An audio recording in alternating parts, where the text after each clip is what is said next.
be a sponge right now and just kind of listen in to everything.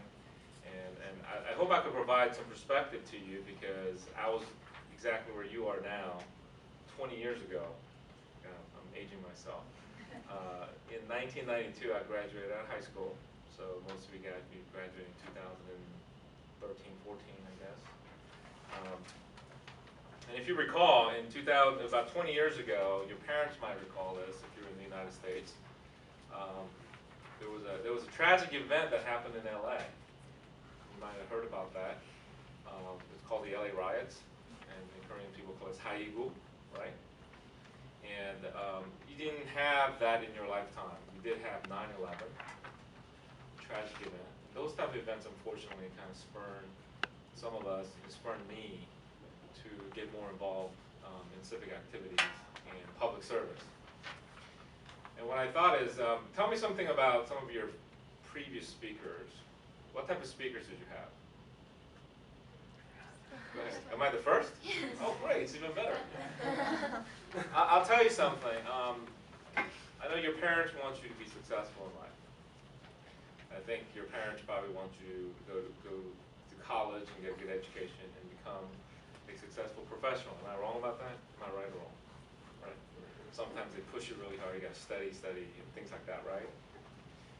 And I'll tell you, I don't know if you know, I'm an attorney by training. I studied accounting. I'm a CPA, but I actually went to law school, and I practice law. So what I thought I would do is take this opportunity to tell you what I found, because I am 20 years ahead of you, and what you should be expecting as you progress in your career out of high school, going to college, and then to the professional world. I thought that'd be most helpful, and how you could use what you learn in this program, the leadership program, and how it's going to help you be successful. Not like me. I don't consider myself that big of a success, but successful in your life and the impact that you're going to have in your career. One thing that's kind of unique, I think, I would speak to you about is I'm a Korean American, just like you. And every day I struggle with my identity. I think a lot of you do as well. And when I say that is, how many of you guys born in the States? Okay, a lot of you. How many immigrated? I was 9 years old when I immigrated. My wife was also Korean American. She was born and bred in New Jersey. So you have different perspectives on this. But I think this is the perfect time to talk about this issue, because it's very important. It's fundamental to who you are, your identity. Because right now we have the Olympics going on. It's a perfect example. When you see sometimes Team USA competing against Team Korea, who do you root for? America. Korea? Why? Well, I mean, it's okay. Why? Is it because the majority of the athletes look like you? Right? Am I right about that? You have same sounding Korean names? Your parents root for them? Well, we live here in the United States. Why not the U.S.? And we'll get to that in a second. But the reason being is, being Korean is very important to your identity, your self-identity. And the fact of the matter is you can't ignore that, nor will anyone ask you to ignore that. So in the professional setting, and I'll talk to you about my journey. I don't know if you know what I do for a living, but I practice law in a large law firm. We have $250 million in revenue. I'm a partner. I'm an employer. I hire and fire people. And I didn't get here just by sheer luck. So I'm going to tell you the struggles that I had going through where I am, and things that you're probably going to look for as you go through. So I want to talk about three things today. One, I want to talk to you about who you are, and what you'll face, and then how you can overcome it. This is kind of informal, and I like to speak in a small group like this, very informally, especially to you 1.5 and second generation folks. If you ever heard me speak before with Korean parents, a lot of Korean parents, I give the political speech. I'm not going to give you the political speech today, so rest assured. want to tell you something about when I found out that I was Korean American, Koreanness in me. I grew up in a small town in Florida called Apopka. Back then it was very small. It was a suburb of Orlando. Population about 100,000 people, so it's much smaller than Atlanta or even Johns Creek. Korean population, probably about 4. In high school, I was one of 3 Korean kids. My high school was 2,600 kids. My middle school, I didn't have any Korean friends growing up. There was no ESL program. Back then, I did attend Korean Catholic Church. It was maybe 20 families. All my friends were non-Asian. I didn't even have Chinese friends even. So when you start hanging out with your friends and you start learning English and you speak in English, and you start speaking English to your parents, what you start thinking is you don't see the Asianness because you don't look at the mirror, you look at your friends, right? And your friends are white. You're forgetting that you're Asian. It's natural, it happens. Your experience might be a little bit different, given the fact that you live in Gwinnett and Fulton County. You have a lot of Koreans and Asian Americans, right?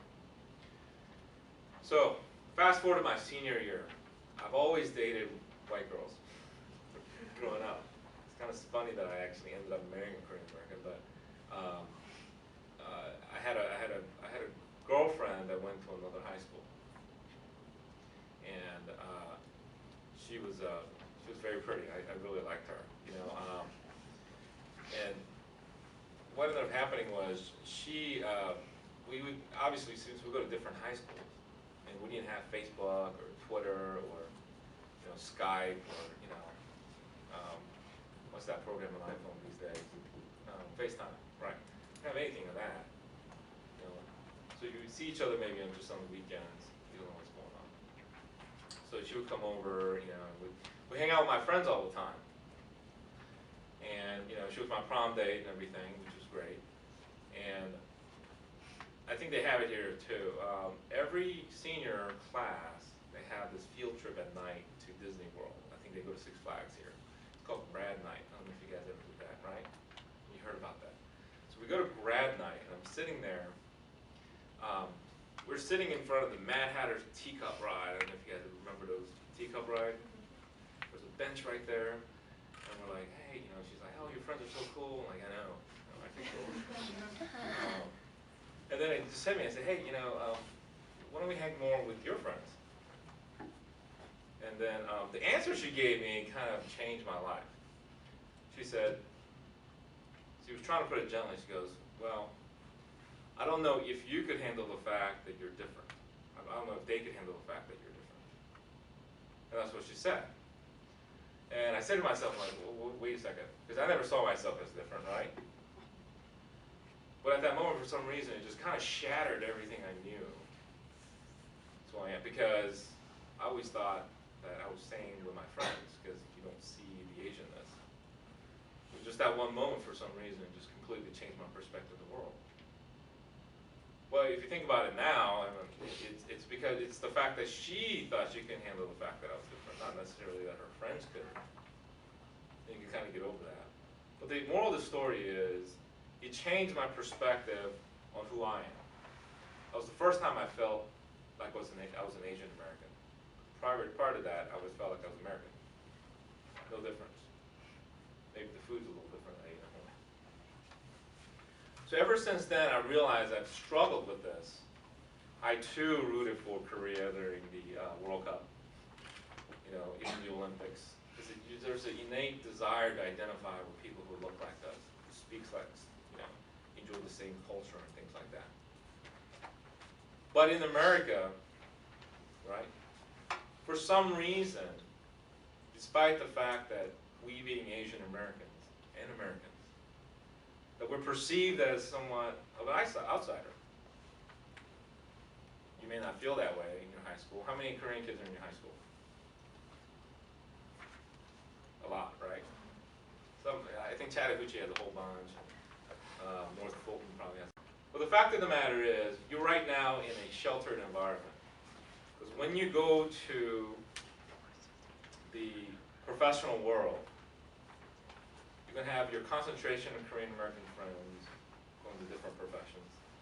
When you enter the world of anything but medicine or engineering, you're not going to have that many Korean American or Asian American contemporaries. And that's the fact. Why is that? Let's think about this. Why is that? Partly because historically, being immigrants, our parents have encouraged us to study and become doctors, because that was like the epitome of success, right? Your parents told you, go study and be doctors. Who says, go study and become a politician? Anybody? Any parent? No. Now there's more of, or go study and become an internet entrepreneur, computer programmer, engineer, is another good one, right? How about law? There's a lot more lawyers. My parents encourage you to become lawyers. Anybody? Anybody? Right. My parents didn't. They wanted me to be a doctor. And what I realized is, once I graduated high school, my senior year in high school, and sitting in front of the Mad Hatter Tea Party, teacup ride, that the way I was thinking about the world and myself had completely changed. Completely changed. The reality is, America is very unique because of its citizens are in fact different. And I point this out in the Olympics. I was seeing a retrospective of the USA Gymnastics team in 1996. You guys are way too young, but you might have seen this. The first female gymnastics gold ever won by the US team in 1996 in Atlanta here. I was shocked to look at the demographics of the USA Gymnastics team, right? So you had like, I don't know, these names might be familiar to you. You had like Amanda Bolden, blue-eyed, blonde-haired woman. Dominique Dawes, an African-American woman. You guys remember Amy Chow, an Asian-American woman. Dominique Luciano, a first-generation immigrant. Think how diverse that team was. When you go to something like Team China, you see the same group of people, or Romania, or back then, Russia or Serbia. You see, it's very similar. And the reason I point this out is because when you look at what America is, it is its difference, and that's what makes it so unique. At the same time, as you go through your life, you'll hear this term called the glass ceiling. Anybody know what that is? In high school and in college, you'll feel glass ceiling. Glass ceiling means, professionally, you do the best you can, and for some reason you can't go any further because there's a glass ceiling. You can see that there are higher floors, but for some reason you can't go through. Glass ceiling. That term was coined by a sociologist, referring to women who couldn't go past a certain level in a professional organization, like a company. For Asian Americans, there's a term that's coined called the bamboo ceiling. I don't know, you can't see it through the bamboo, but I guess making it more an Asian thing, then you do that, the bamboo ceiling. And the fact of the matter is, you think right now that because of you are in fact Asian or Korean American, that there's something that's preventing you from going through that, to achieve. I'll tell you why. There is a disconnect between Korean Americans or Asian Americans, minorities in general, with the outside world. After I got elected to the Georgia House, the first term I was there, in 2011, I had a veteran legislator come up to me and ask me, where are you people from? Now, listen, that's just a common Southern saying. There's no racist motivation behind it or anything like that. It's, where are you people from? Meaning, where's your family from? What's your ethnicity? I mean, that's very common. The reason he was asking was not because he was interested in where I'm really from. I told him, well, I'm South Korean. Like, my ethnicity is South Korean. But I live in Gwinnett County, in Lilburn. no, no, no. I was asking because of the Japanese earthquakes. Okay, this is a veteran legislator, people who are making laws to govern your life. Okay? Japanese are okay. So I repeated gently. I'm South Korean. Japan is like, it's a little bit away. And the fact of the matter is, there's nothing, it was a Democrat, by the way.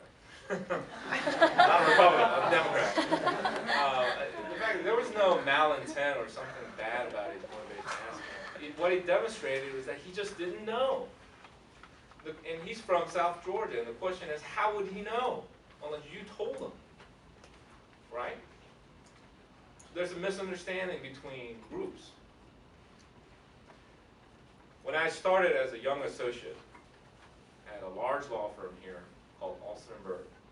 Alston & Bird, and when you call it AmLaw, like American law firm, they call it 200, meaning 200 of the most profitable American law firms. Alston & Bird was one of the big ones in the top 50. Big, one of the IBM Tower Downs.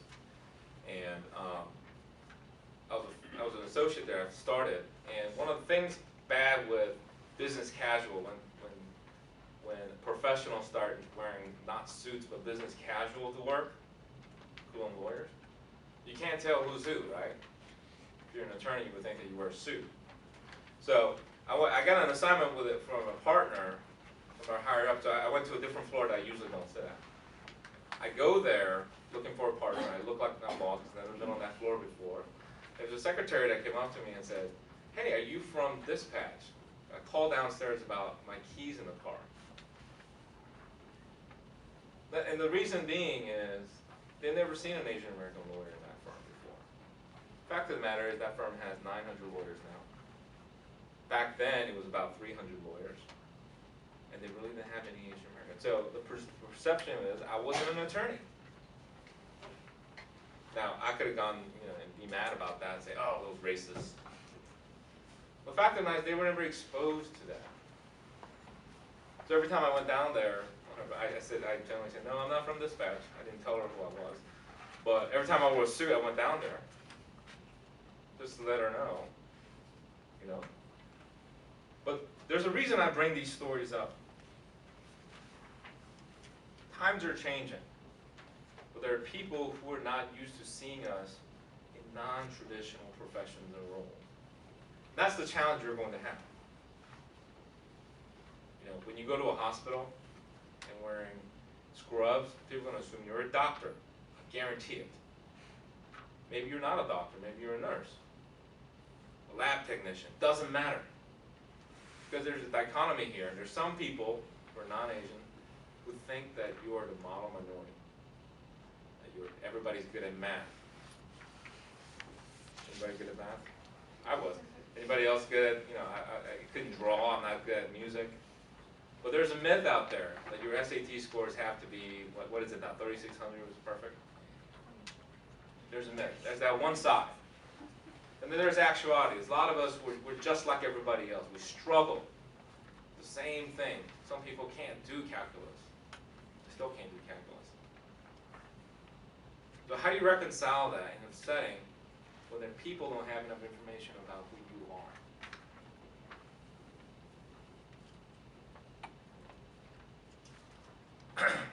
There was a book called The Outliers by a guy named Malcolm Gladwell. I don't know if you guys ever read it. Okay. If those of you read it, there's an interesting passage in there that I'll quote. I'll tell you the story about it. He actually goes into the circumstances surrounding, there was a crash of the Korean airline into a mountainside in Guam in the 80s. You guys are too young to remember that, but it was huge news. Huge news. Ask your parents about it. And Malcolm Gladwell actually, takes apart the voice recorder device. They're recording all communication between the pilots and co-pilots. Remember, international flights, you have to have more than one pilot. Matter of fact, you need to have 3. My brother-in-law was a captain for Delta. 3 pilots. How in the world mountainside with 3 pilots? What he found out, and Malcolm does a very good job of this, is that the captain, who's the one actually flying the plane, And you'll say that you'll notice as well. The co-pilots actually recognized that the captain was making an error.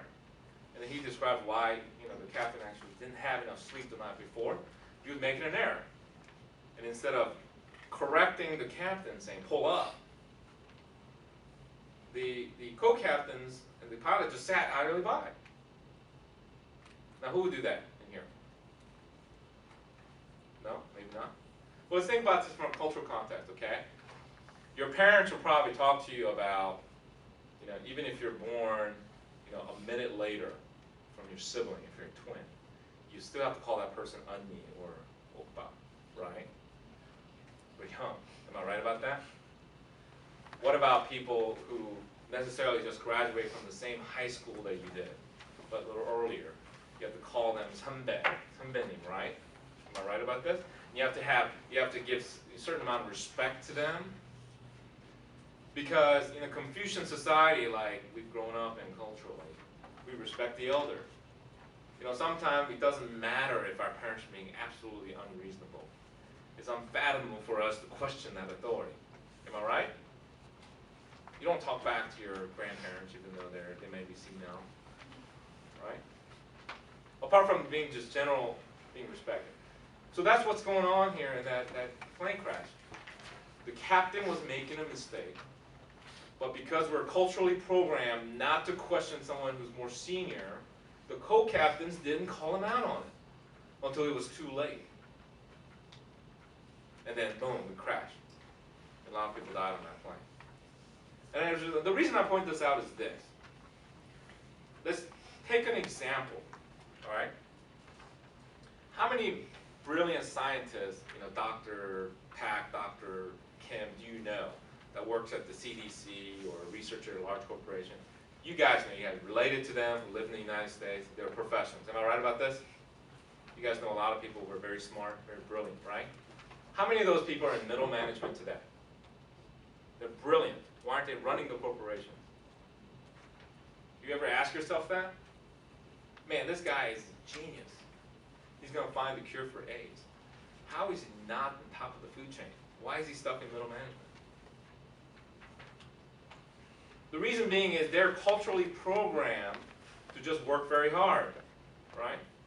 You work very hard, and somebody, we believe in merit, so you work very hard, and somebody's going to actually notice our talents and promote us. Isn't that what our parents told us? Isn't that what your parents tell you? Study, study, study, and you get good grades and you move up. Am I right about that? In school, that is true. In professional life, it's not so true.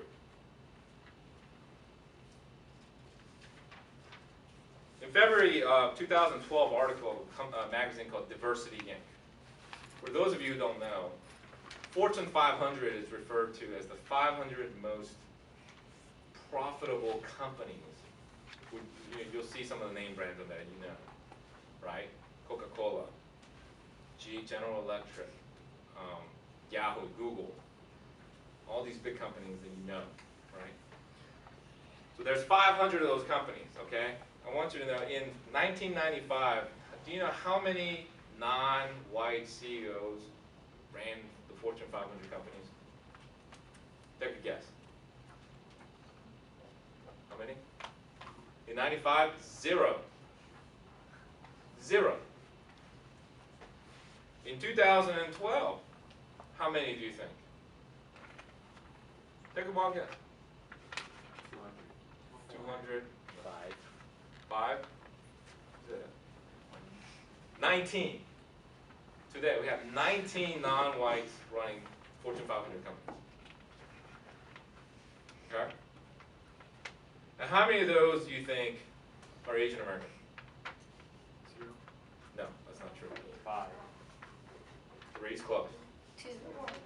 4. Less than 10. Definitely less than 10. I could count on my hand maybe 3. We have Jerry Yang at Yahoo. We have Vivian Wang at Avon, which is the Fortune 500. And outside that, I don't know who else. Okay. They're not Korean Americans, they're Chinese Americans, right? And Jerry Yang really doesn't count because he kind of built that company on his own. And that's that's less than 4%, 19 out of 500, less than 4%. There's 27% minority population in the United States. And you ask yourself, why in the world are, let's be stereotypical for a second. Why in the world, us brilliant Asian Americans, why aren't we at the top of the food chain? At least that's what's perceived, right? By the non-Asians. We study well, we're brilliant, yet we have less than 5 running corporate development companies. Let's bring it come closer. My law firm, we have 550 lawyers in my law firm. Okay? We have 3 Asian partners, despite the fact that our home office is in Philadelphia, a northeastern state. And 2 of those partners in Atlanta. 2 out of 5. You ask me, so what's going on here? It's because we're programmed not to ask for what we want.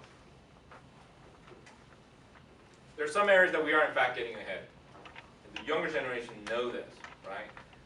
We're actually leading in, TV has changed a lot. We have Korean American actresses, Asian American actresses you see every single day on TV. Matter of fact, Hawaii Five-0 remake is built for Korean Americans, although Grace Park is a Canadian Korean, right? Music. I think we see lots of music coming over. K-pop is getting big. We have girls' generation making appearance here. I saw on the article the other day that song Gangnam Style is being viral. I mean, I never thought of that. I never thought of that. I saw it on Facebook. But you ask yourself, now, majority of you guys are not going into entertainment. Maybe 1 or 2, well, that's great. Majority of you guys will go into the professional world where there's only 4% of CEOs are, in fact, non-whites. So, what is it? What are some of the things that you could do to overcome that? What you could do to kind of change the course? I feel like I could share something with you because I'm kind of the anomaly in this situation. You know, it takes a lot. I overcame a lot culturally to actually run for office. That's a tough thing. I mean, you open yourself to criticism. You know, as Koreans would value our privacy a lot. I mean, it's a rough kind of transition, but I just did it, right? And I've realized that